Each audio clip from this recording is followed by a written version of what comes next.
Hey there, I'm Josh, and this week I'm going to be just joshing around, building some lumber storage.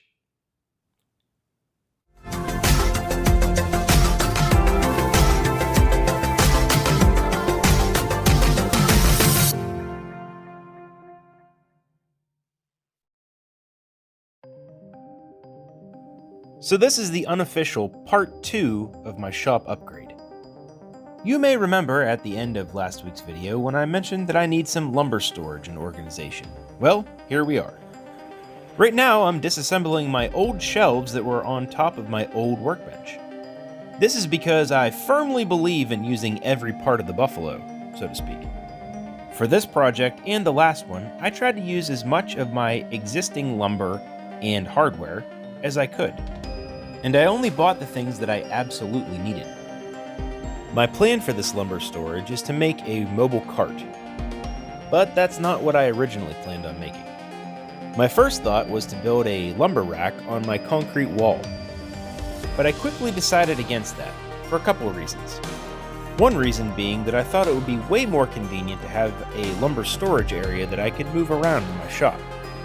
The other reason being that wall is a high-pressure special type of concrete that is used in precast walls, and drilling holes in it is a massive pain in the butt.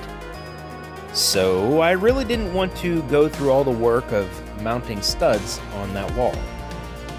And honestly, I think that a mobile cart is going to serve me much better. To build this cart, I'm using all dimensional lumber and plywood.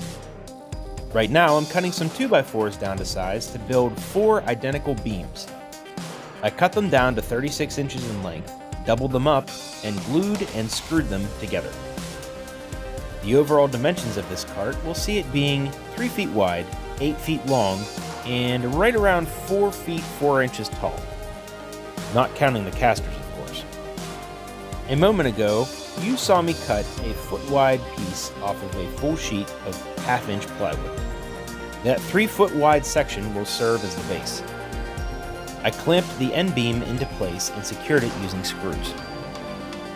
And once this end was done, I switched over to the other end. I repeated the same process with this beam, before moving to the middle section. Yikes! Guess I got a little too close there. Sorry. I repeated the same process with these middle beams 2 more times. I spaced them equidistant from the ends, landing on right around 32-inch centers. Next, I switched to installing the side rails on the top part of the base. And yes, it is the top, it's just flipped over right now. I secured each one of the rails in place using 12 screws per rail. Once the 2 outer side rails were in place, I installed the middle 2 rails. Once again using the same methods that I used previously. After all the rails were in place, I went to work on installing the casters. I used 2 casters per beam for a total of 8 casters. These are 3-inch casters, and each has a capacity of 250 pounds. So altogether, they should be able to support 2,000 pounds. And I actually didn't get any of them with brakes because the weight of the lumber on the cart is enough to keep the thing stationary. Trust me, trying to move it is kind of a chore. It's nice to know that if the lumber storage idea doesn't work out, I can always use this base as a really giant, stupid-looking skateboard. Once the base was complete, I went to work on building the structure for the shelves. The central shelves are going to total in height at 4 feet. There are going to be 3 separate shelves, and each one is going to be about a foot wide. I measured out and cut all of my structural members down to size. For the vertical pieces, I decided to attach them using pocket hole screws. So I used my trusty pocket hole jig to drill holes in both ends of each stud. This thing works great, and it always gives me good, consistent results. And I always like to try to use different camera angles to give you a better look at how it works. But then sometimes I run out of ideas and get a little stumped. Anywho, once all the holes were drilled, it was time to start assembling the frame.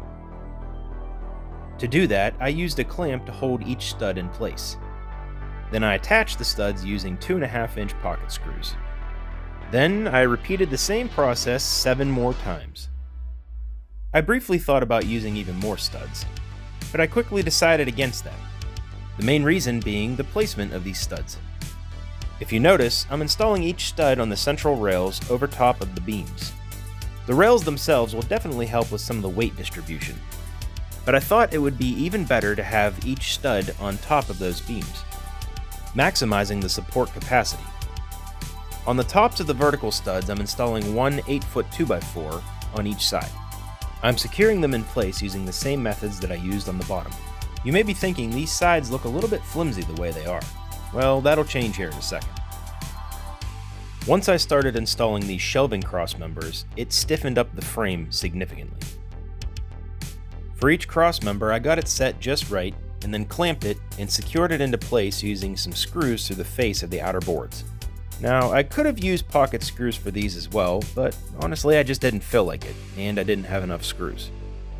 I had a bit of concern thinking that these might not be secured quite as strongly, and I'm not sure why. I mean, the other shelves that I had on top of my old workbench were just secured using some smooth shank nails, and they never came apart.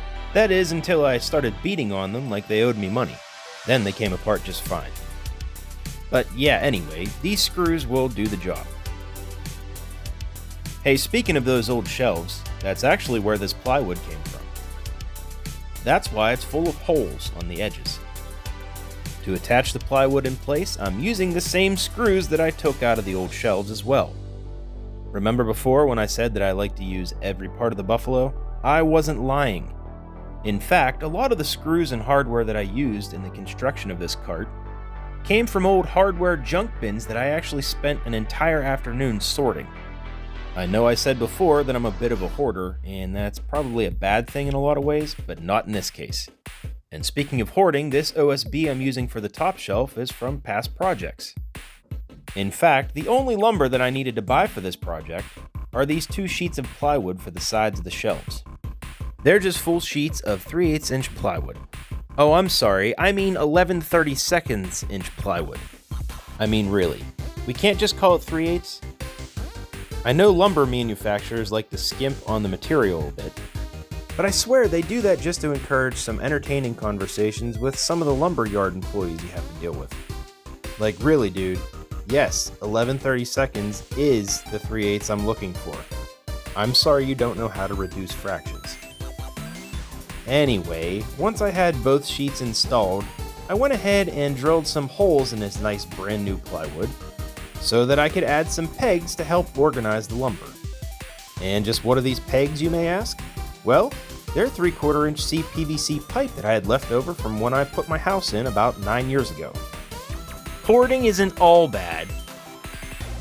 And with that final step complete, so was the lumber cart. I am extremely pleased with how this lumber storage cart turned out.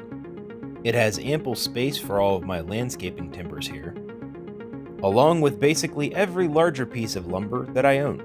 This side is perfect for storing all of my sheet goods.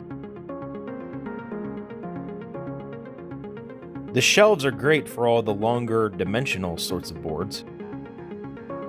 And this side works perfectly for everything in between. For some reason I failed to mention it earlier in the video, but I drew a lot of inspiration for this lumber cart from the one that Bob Claggett made on his channel, I Like to Make Stuff. So when you're finished with this video, go check his out, he did a great job. I figured this cart would be pretty strong and sturdy, but I had to test it out another way too. All in all, I'm loving my new lumber storage situation. I really needed some good, flexible lumber storage, and this cart is working out great for me. And adding casters to these bins has been a great solution as well. I hope you all enjoyed this video, and if you did, please be sure to like it below, and subscribe, and then share it with somebody, because that always helps. And feel free to check out some of my other stuff that's going to pop up right here. Thanks for watching, and I'll see you next time.